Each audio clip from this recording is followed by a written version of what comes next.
Esse é o podcast Mídia e Marketing do UOL. Toda semana a gente entrevista um executivo da área sobre carreira, propaganda e negócios.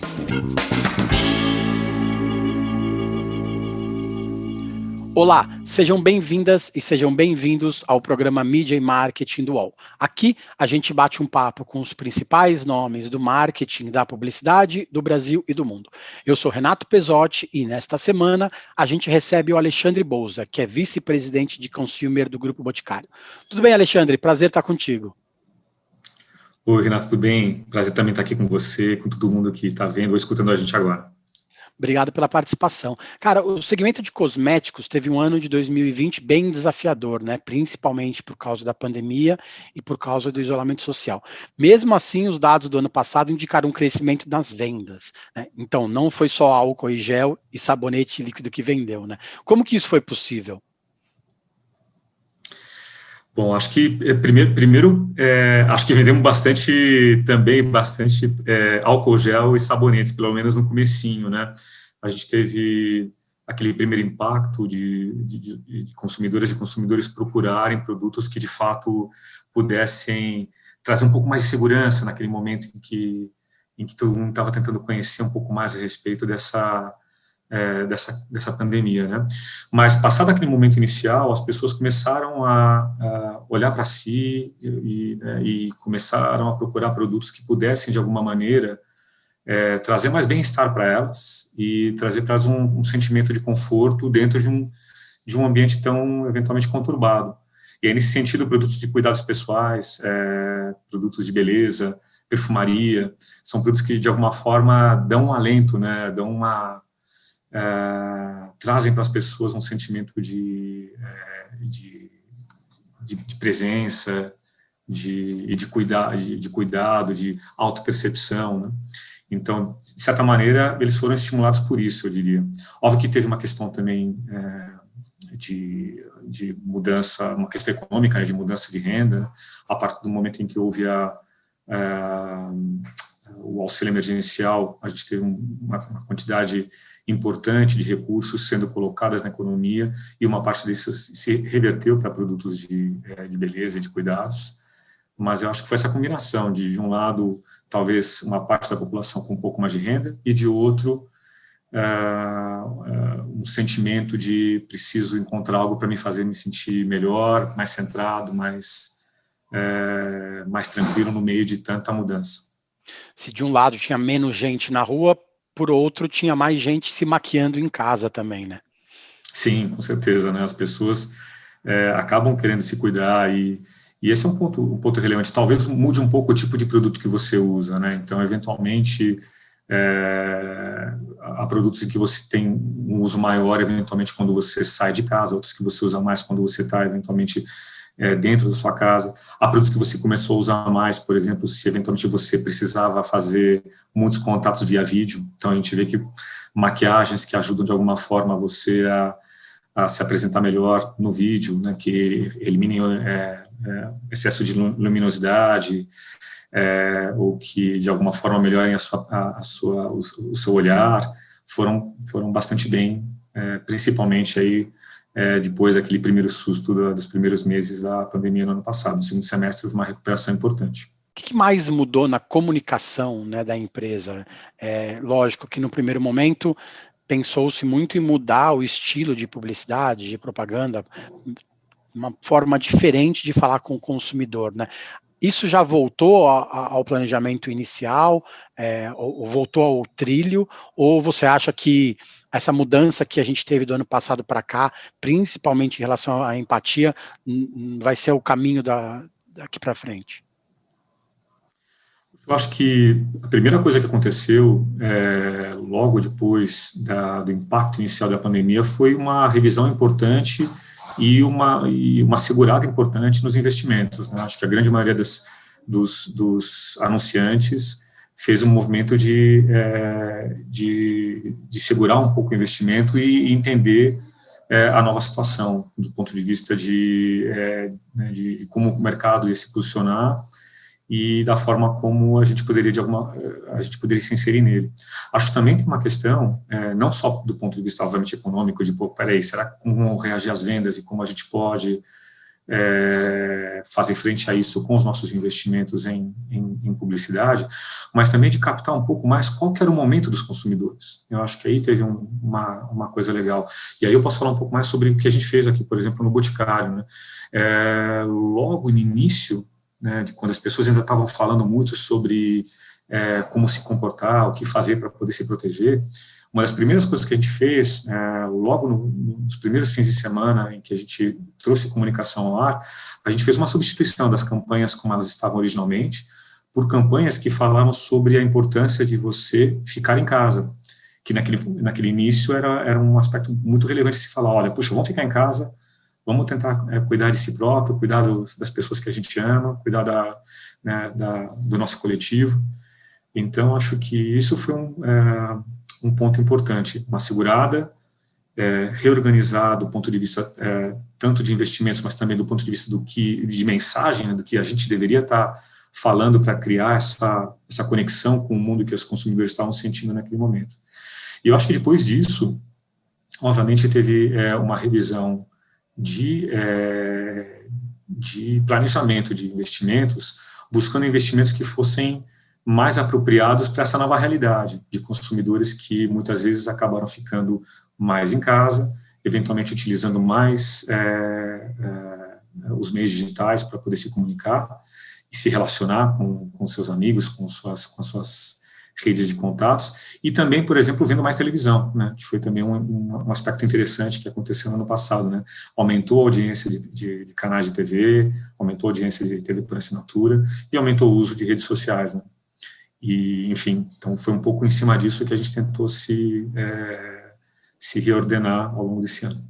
Os jovens passaram a ver mais televisão e os mais velhos passaram a entrar mais na internet, né? Teve uma mudança, né, drástica nesse perfil que até então era meio estabelecido, né? Sim. Eu acho interessante isso, porque me parece que a pandemia, muito se fala de que a pandemia ela mudou muita coisa, né? A gente não vai voltar ao antigo normal, entre aspas, né? O que eu acho que a pandemia fez, de certa maneira, foi acelerar várias coisas que já estavam em curso, né? Muitas tendências que já estavam em curso, né? Por exemplo, a tendência da digitalização e da comunicação ter que se voltar cada vez mais para as necessidades individuais, né? Cada vez mais você vê pessoas consumindo conteúdo de forma individual, né? Então, ainda que haja mais consumo de TV, muitas vezes esse consumo foi também mais individual, né, com pessoas vendo suas programações, não numa experiência coletiva, mas numa experiência mais individual. E aí acho que a comunicação também tem que atender a essa tendência, a essa mudança, né, trazendo formatos e trazendo mensagens que sejam mais aderentes a esse momento em que as pessoas buscam, eventualmente, conteúdos que tenham mais significado para si ou para o grupo muito próximo com os quais elas se relacionam. Algumas marcas nessa pegada que você falou apostam em experiências, né?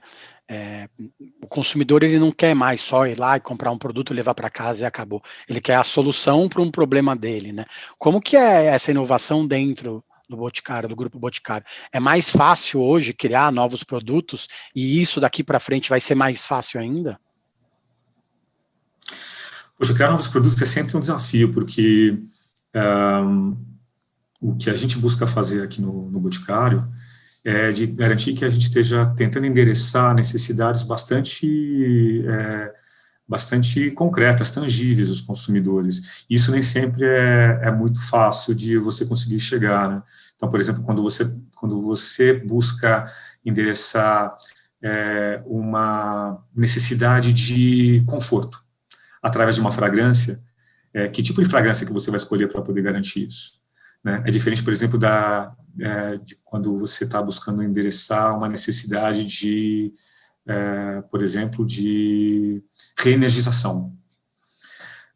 Então, isso pode ser através de escolhas olfativas diferentes, então tem um trabalho grande de a gente poder procurar qual é essa fragrância, essa nota que ajuda a gente a reforçar esses sentimentos nas pessoas, ou mesmo também de categorias que eventualmente façam mais sentido de você poder ofertar nessa nova realidade dentro de casa. Então, por exemplo, durante esse período do último ano, aumentou muito o número de pessoas que começaram a fazer a barba em casa, para os homens que antes faziam a barba, e muitos deles faziam a barba em barbearias, passaram a fazer mais o cuidado com a barba em casa. Muitos consumidores e consumidoras começaram a cuidar do cabelo mais em casa, seja cortar, seja atingir o cabelo, seja hidratá-lo. Então, que tipo de produto que a gente poderia oferecer, ou que a gente já tinha no nosso portfólio para oferecer, e como a gente comunicar para os nossos consumidores essa oferta, né, de produtos que, de alguma forma, poderiam ajudá-los a encarar esse momento de mudança na forma de hábitos de um jeito mais completo e mais otimista, né? Então, sim, deu um pouco de trabalho, mas, por outro, também, manter-se conectado com essa realidade é super importante. Então, as equipes precisam se manter sempre atentas a isso, né? Bom, o que está mudando na relação do consumidor com o seu cuidado, com a sua beleza, né? Como ele está passando a cuidar do seu cabelo? Que tipo de sentimento ele quer evocar quando ele decide se perfumar depois do banho? Então, esse tipo de coisa exige da gente bastante levantamento de bases de hipóteses e muita pesquisa também. E muita pesquisa, às vezes, através de comunicação social, né? Em 2019, o Boticário lançou fragrâncias com a ajuda da inteligência artificial, né? Nesse momento, a inteligência artificial também deve ter ficado um pouco maluca no passado, né?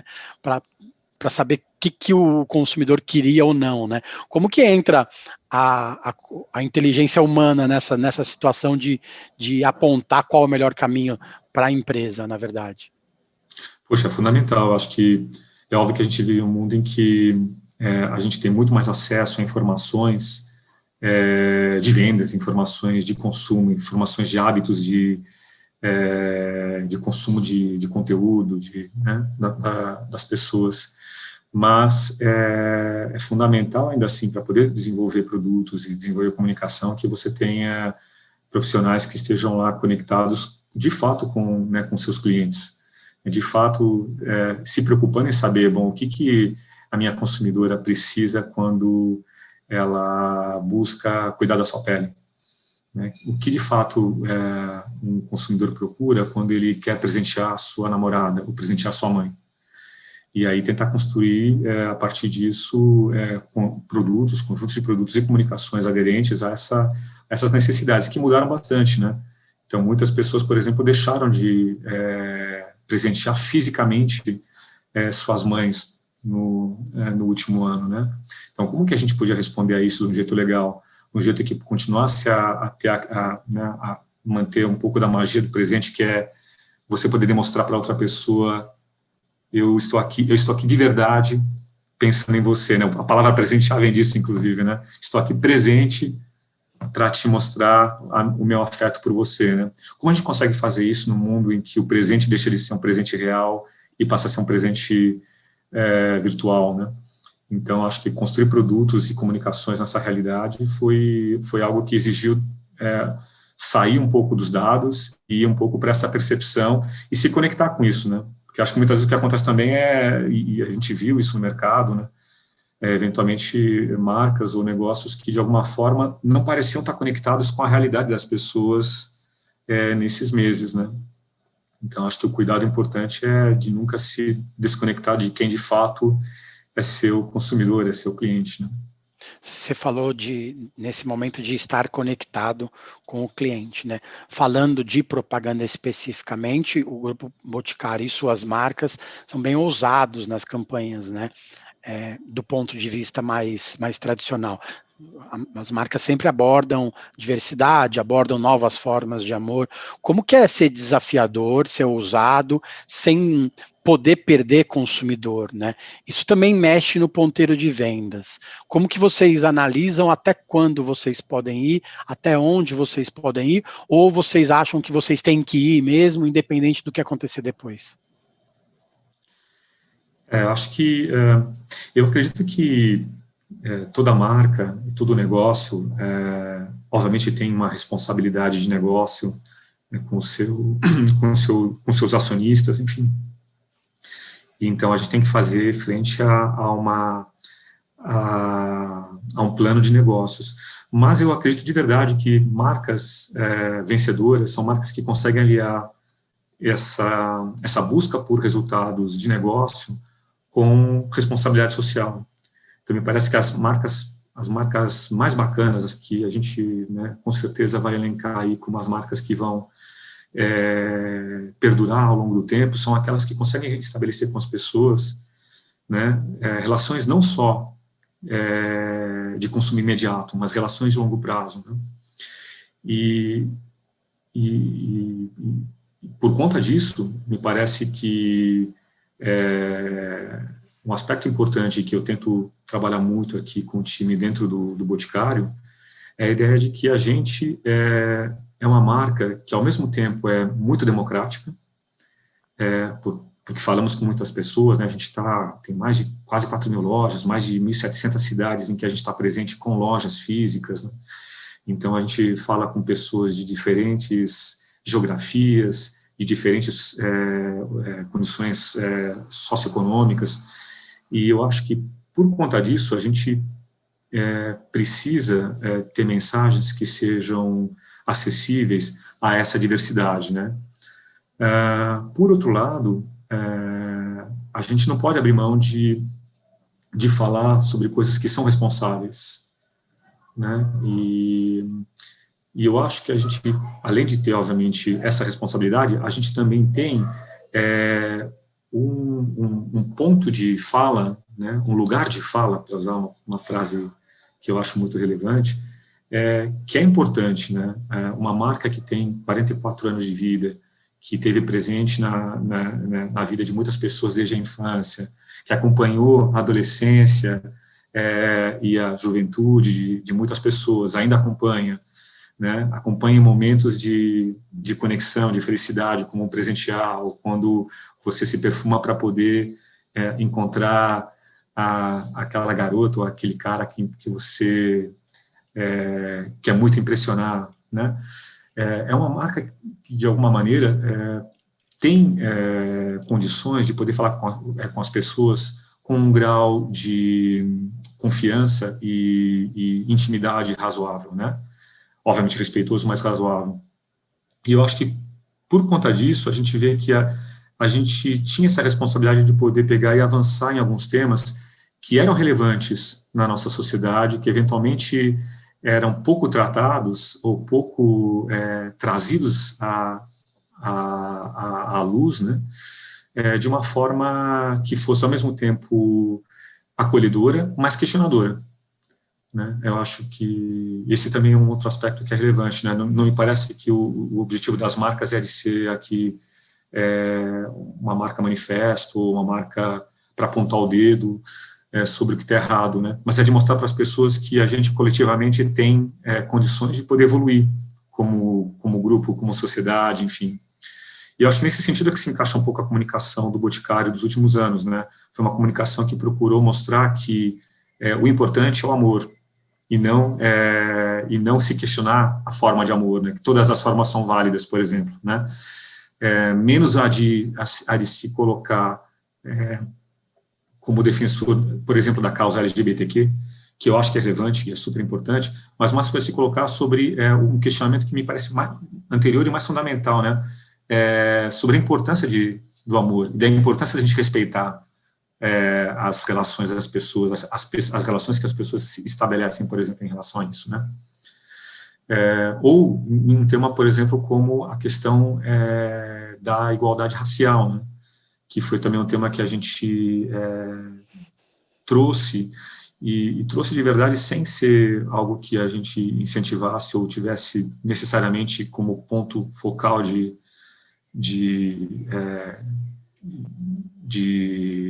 discurso, né, que era falar sobre a importância da gente se ver, né, todos os brasileiros como iguais, né, como todos tendo o direito de se ver representados na tela, na tela do computador ou na tela da TV, por exemplo, né? E aí a gente traz, por exemplo, comunicações, né, temos orgulho de ter sido uma das primeiras marcas, empresas do Brasil a trazer comunicações onde os protagonistas eram pessoas pretas ou pardas, né? E isso para a gente é super importante, né? A de que a gente não traga só a diversidade de forma figurativa, né? Tem lá uma cena em que tem várias pessoas e vamos colocar lá a cota de pessoas que se autodeclaram pretas ou pardas. Não, cara, família brasileira. Há famílias brasileiras que são brancas, há famílias brasileiras que são pretas. E isso tem que ser tratado com naturalidade. E isso não vinha sendo tratado com naturalidade. A gente conseguiu fazer isso numa campanha e, de forma inesperada, houve uma reação quando a gente trouxe uma família negra para uma campanha Dia dos Pais. Houve uma reação do tipo, por que né, vocês estão colocando só uma família negra? Por que não há brancos aqui? Isso não é racismo invertido? Quando a gente acredita que, sim, tem famílias brancas e sim, tem famílias negras, e que legal que a gente possa se ver em pessoas que, eventualmente, não são etnicamente iguais a gente, mas que a gente se identifica por ser brasileiro, pela forma como a gente encara com otimismo os desafios, a vida, né, e a beleza, né? Então, acho que é um pouco esse o papel que eu acho que a gente tem tentado conduzir com as marcas aqui, de ser, eventualmente, e eu acredito que toda marca, cada uma da sua maneira, deveria encontrar um olhar sobre isso, né, como a gente pode fazer o mundo que a gente vive um pouco melhor. Não é algo que só a gente faz no Boticário, acho que muitas marcas conseguem fazer isso de um jeito muito legal, e cada uma tem que encontrar um pouco dessa conexão, né, com o seu consumidor. Algumas pesquisas recentes apontam que as pessoas acreditam mais nas marcas do que na imprensa, do que em políticos, do que órgãos públicos, né? Então, as marcas, hoje, me parece que as marcas têm mais poder, né? Tem mais possibilidade de dar uma dica, de dar um conselho, de mudar a cabeça das pessoas, né? Você também acha isso, né? Não, com certeza, Renato. E eu acho que, ao mesmo tempo que isso é uma notícia que a gente recebe com algum orgulho, assim, né, ao mesmo tempo é uma super responsabilidade, né, na medida em que esse lugar de fala com algum grau de receptividade, portanto de poder, né, é um lugar de fala que impacta muito a vida das pessoas. E eu acho que, no caso específico de uma marca, de um negócio que fala sobre beleza, isso toma contornos ainda mais importantes de ser cuidadoso e ser responsável, né. Acho que a gente viveu durante décadas falando de beleza de uma forma pouco diversa e pouco inclusiva, né? Os modelos de beleza eram sempre muito restritos a belezas muito idealizadas e eventualmente pouco presentes no dia a dia ou na realidade das brasileiras e dos brasileiros, né? E então tentar normalizar a beleza, tentando trazê-la para padrões mais realistas, né, seja realistas do ponto de vista da idade da pessoa que está lá, ou do perfil de beleza que está lá, né, ou da raça, enfim, acho que é super relevante, né? Não existe gente bonita de uma única raça, de uma única faixa etária, de um único grupo social, e acho que a responsabilidade de empresas do mundo de beleza é um pouco esse, né? Fala, peraí, beleza é algo que se expande e que pode permitir você senti-la de diferentes maneiras e muitas delas que só dizem respeito a você mesmo, né? E eu acho que isso é uma coisa que a gente também acredita aqui no Boticário, né? de ao mesmo tempo ser muito legal, mas ter muita responsabilidade em tentar fazer isso de um jeito que inclua as pessoas, que permita a todas as pessoas se sentirem bem com o seu corpo, bem consigo mesmo. É um desafio constante, porque muitas vezes, óbvio, a tendência é, poxa, será que isso aqui vende? Mas acho que a gente tem que fazer um equilíbrio entre sim, tem que vender e tem que vender pelas boas causas, pelas boas razões, né?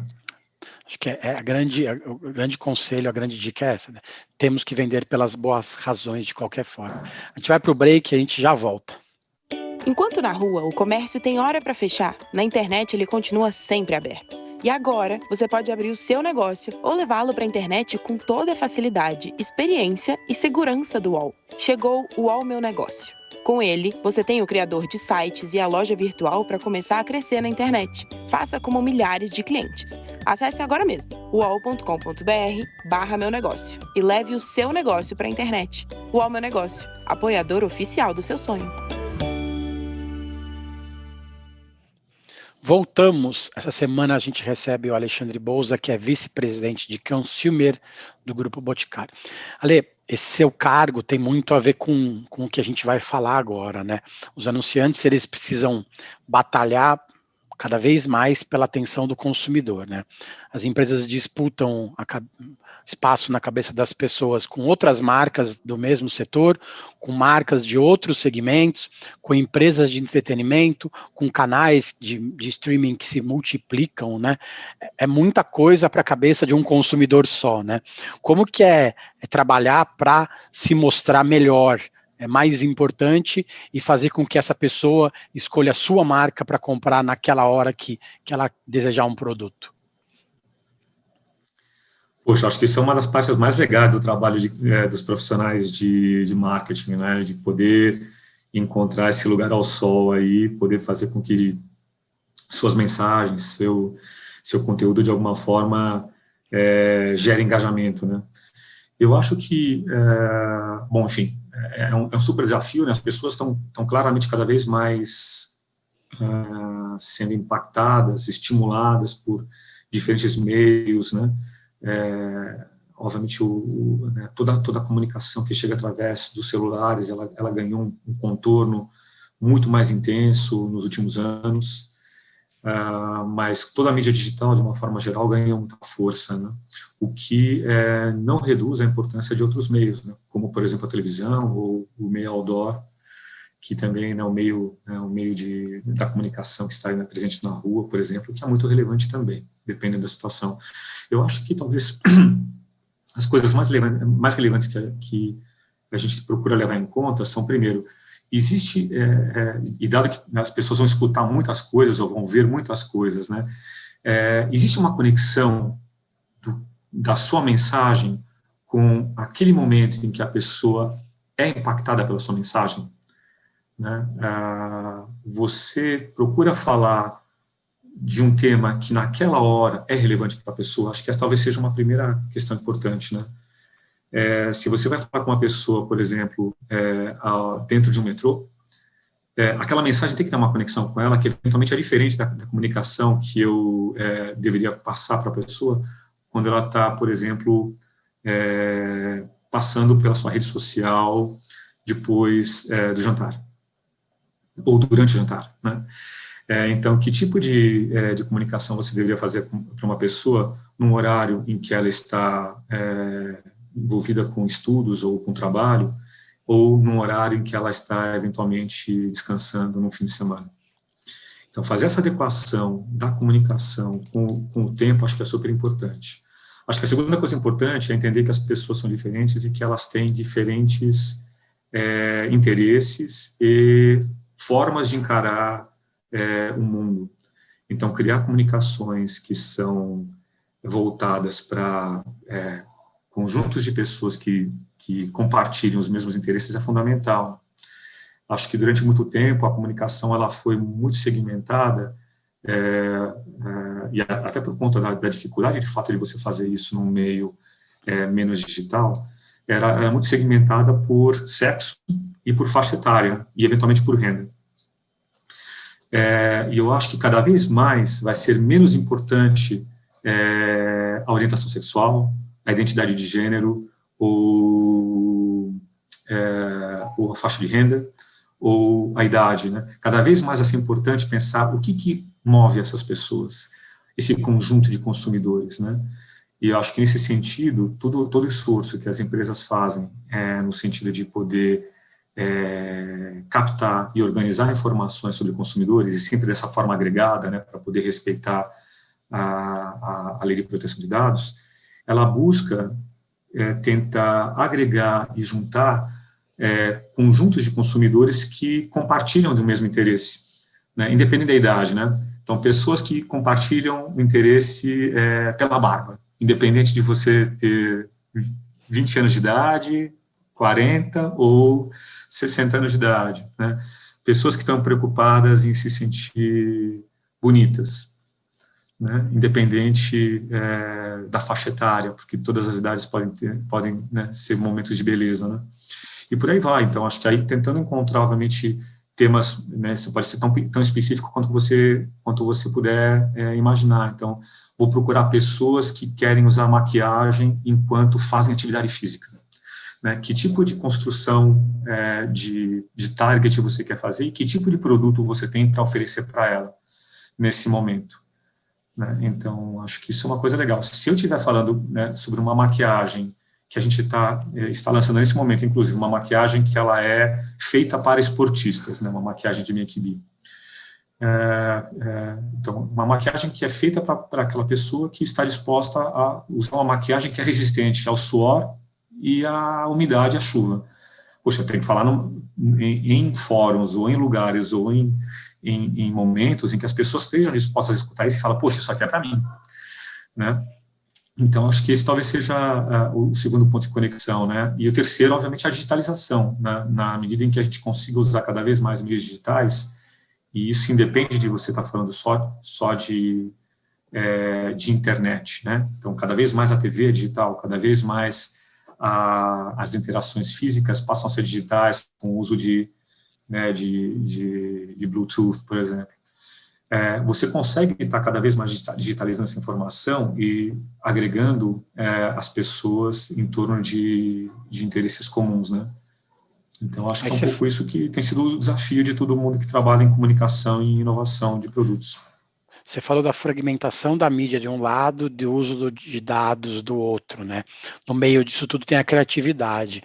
Você acha que por conta dessa maior fragmentação e por conta desse maior uso de dados, a criatividade perdeu um pouco do charme, a publicidade perdeu um pouco do charme que tinha 10, 15 anos atrás, ou a gente acha isso porque estamos nessa transição e às vezes olhamos para o passado com um pouco de nostalgia, na verdade?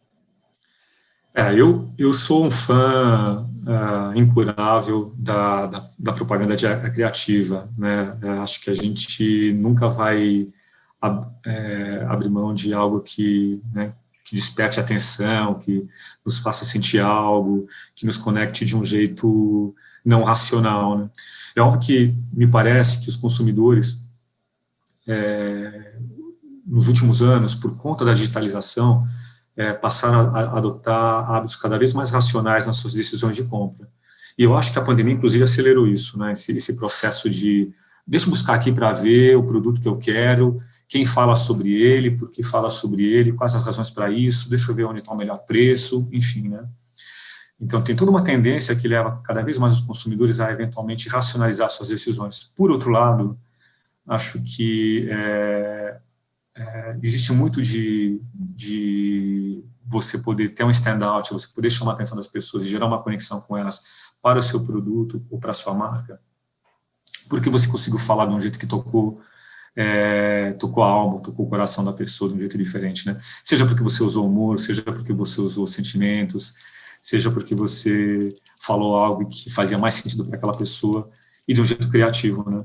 Então, eu acho que não, voltando à sua pergunta, Renato, acho que criatividade sempre foi e sempre vai ser uma matéria-prima fundamental e que ela, na verdade, está sendo agora até beneficiada por você ter mais informações sobre as pessoas e podendo fazer comunicações mais precisas, né? Comunicações que sejam mais adequadas àquele anseio, àquele desejo, àquela área de interesse, como eu falei, né? Precisa ser certeiro, na verdade, hoje, né? Se não for certeiro, você perde o consumidor. Isso tem a ver com a sua formação, né? Você é formado em economia. Como que você foi parar no marketing? Pois é, né? Eu brinco que eu sou um economista, mas publicitário frustrado, né? Cara, eu acho que economia, para mim, foi uma área que me atraiu pelo fato de ser uma disciplina que acaba conectando vários tipos de conhecimento distintos, né? Vem um pouco daquilo, né, quando você está estudando na escola, né? Aquela mistura do que é geografia com história, com matemática. Então, você junta disciplinas diferentes, faz um bolão e gera economia, né? Estou simplificando aqui, mas acho que a economia faz essa inter-relação de causalidades que não necessariamente parecem estarem conectadas, né? E eu acho que o marketing também tem muito desse papel, né? E a publicidade também tem muito desse papel, cada um com a sua especialidade, né?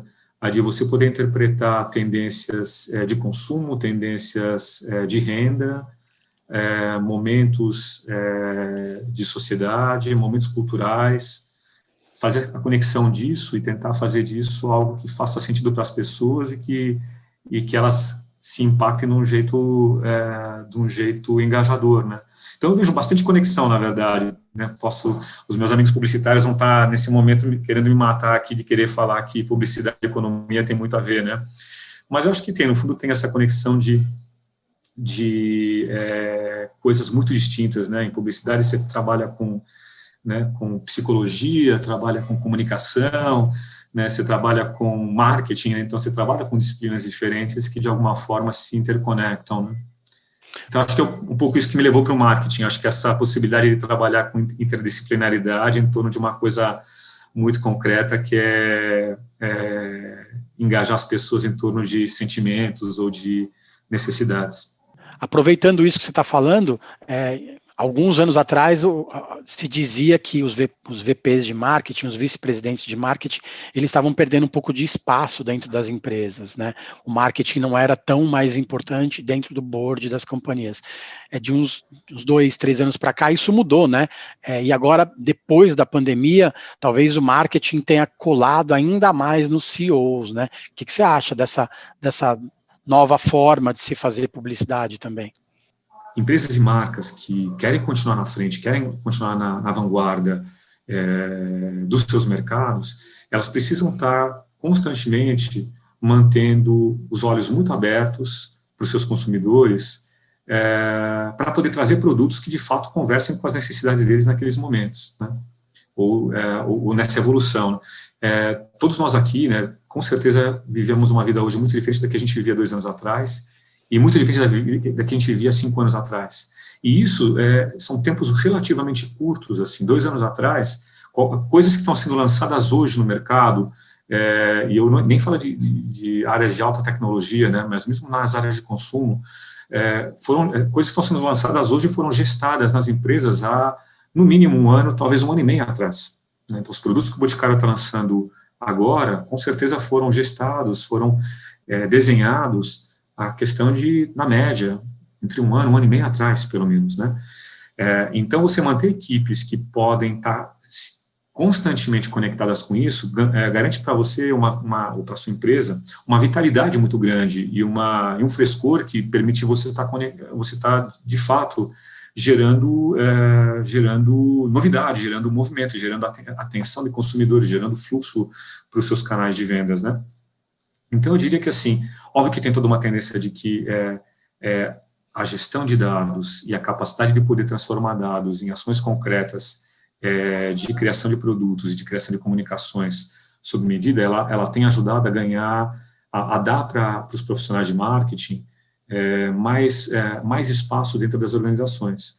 Por outro lado, eu acho que cada vez mais vai ser fundamental você ter um nível muito rápido de inovação, e seja inovação do ponto de vista de produtos, seja inovação do ponto de vista de mensagem, né? Um pouco do que a gente vê, por exemplo, num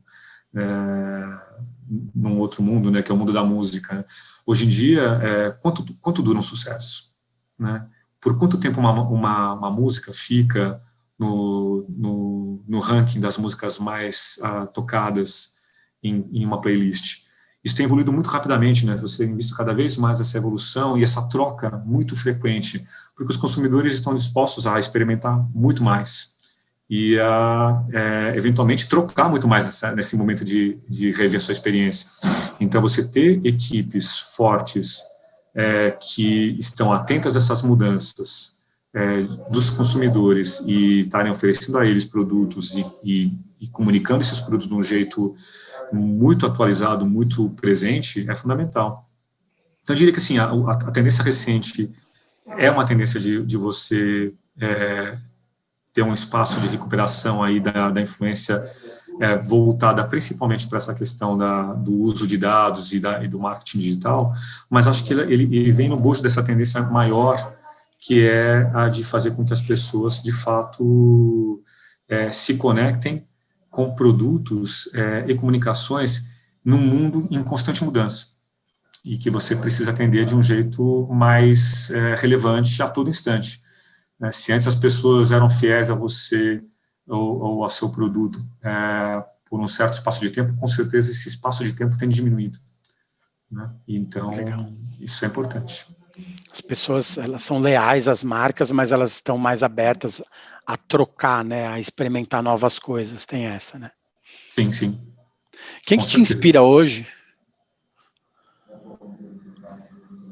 Puxa, Renato, o que me inspira hoje? Cara, o que me inspira muito, acho que hoje é a possibilidade de que a gente de fato oferte produtos que permitam às pessoas encontrarem beleza em sua riqueza e diversidade, assim. Acho que isso a gente tem falado muito, e acho que no Boticário a gente tem falado muito isso ao longo dos últimos anos, mas a gente ainda tem muito, uma longa jornada para percorrer, né, de poder, de fato, oferecer linhas suficientemente abrangentes de produtos que permitam abarcar toda essa diversidade de necessidades de consumidores, né, que no limite é criar produtos individuais, né, então, se eu conseguir criar um produto que funcione para o Renato de um jeito especial, esse é o limite do que a gente deveria procurar, né, então a gente ainda está longe de conseguir fazer isso de forma escalada, de forma extensa, né.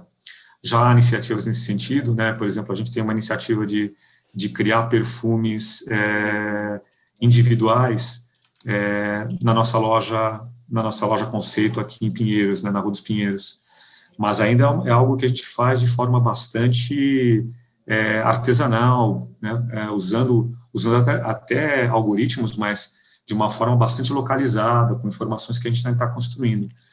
Mas acho que o que me move é um pouco isso, de a gente poder avançar no sentido de gerar uma maior personalização das nossas ofertas, seja de produtos, seja de promoções, seja de comunicação, mas ofertas que não sejam mecanicistas, né?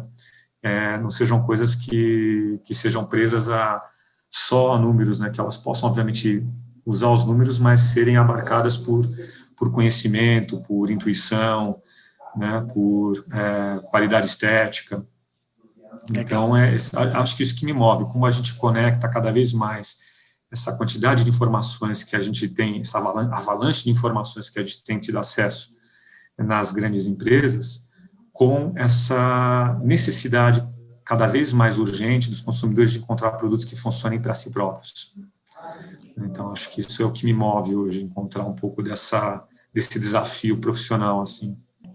Ale, obrigado pelo tempo, boa sorte nesse desafio de alcançar, né, a peculiaridade de cada um e desafio de alcançar a alma das pessoas, como você mesmo falou. Legal, obrigado, Renato. Foi muito bacana aqui poder falar um pouquinho com você. Legal, gente. A gente está em vídeo aqui, mas para quem quiser ouvir as outras edições, lá no Spotify, no Apple Podcasts, a gente tem mais de 90 episódios para vocês. Você que acompanhou esse vídeo no YouTube, não se esqueça de se inscrever aqui no sininho e ativar as notificações para receber os lembretes dos próximos vídeos. Toda segunda-feira, 14h, a gente está aqui no canal UOL com um programa novo para você. Na semana que vem, a gente recebe o publicitário Air Ray, que é CEO da agência BTC Havas. Valeu, gente, obrigado. Semana que vem tem mais. Os podcasts do UOL estão disponíveis em todas as plataformas. Você pode ver uma lista com esses programas em uol.com.br/podcasts. Media Marketing tem reportagem e entrevista de Renato Pesotti, edição de áudio de João Pedro Pinheiro, produção de Laura Capanema e coordenação de Juliana Carpanês.